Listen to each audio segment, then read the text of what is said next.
Spain ജേതാക്കളായ euro കപ്പിലെ സെൻസേഷനായിരുന്നു യുവതാരം Lamine Yamal. 16-ാം വയസ്സിൻ്റെ അന്ത്യനാളുകളിൽ ഓരോ മത്സരത്തിലും റെക്കോർഡുകൾ കുറിച്ച ലാമിൻ യമാൽ 17-ാം വയസ്സിൽ ആദ്യ മത്സരത്തിൽ യൂറോപ്യൻ ചാമ്പ്യനായി മറ്റൊരു ചരിത്രം കുറിച്ചു.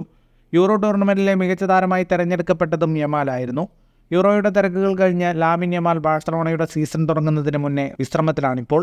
ഗ്രീസിലാണ് യുവതാരം അവധിക്കാലം ചെലവഴിക്കുന്നത്. കടൽക്കരയിൽ അവധിക്കാലം ചെലവഴിക്കുന്നതിൻ്റെ ചിത്രങ്ങൾ താരം തന്നെയാണ് പുറത്തുവിട്ടിരിക്കുന്നത്.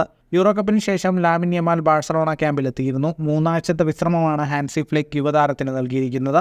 ഇതോടെ ബാഴ്സയുടെ പ്രീ സീസൺ മത്സരങ്ങളിൽ ലാമിൻ യമാൽ കളിക്കില്ല. ലാമിൻ യമാലിനൊപ്പം പെഡ്രി, ഫെറാൻ ടോറസ് എന്നിവർക്കും പ്രീ സീസൺ മത്സരങ്ങളിൽ നിന്ന് വിശ്രമം നൽകിയിട്ടുണ്ട്. യൂറോ കപ്പിലെ 7 മത്സരങ്ങളിൽ 6ലും ലാമിൻ യമാൽ ആദ്യ ലെവലിലുണ്ടായിരുന്നു. സെമിയിൽ ഫ്രാൻസിനെതിരെ വണ്ടർ ഗോൾ നേടിയ താരം 4 ഗോളിനും വഴിയൊരുക്കി. യൂറോ കപ്പിൽ കളിക്കുന്ന ഏറ്റവും പ്രായം കുറഞ്ഞ താരവും ഗോൾ നേടുന്ന താരവും ലാമിൻ യമാലാണ്. യൂറോ കപ്പിലെ ടീം ഓഫ് ദി ടൂർണമെന്റിലേക്കും ലാമിൻ യമാൽ തെരഞ്ഞെടുക്കപ്പെട്ടിരുന്നു.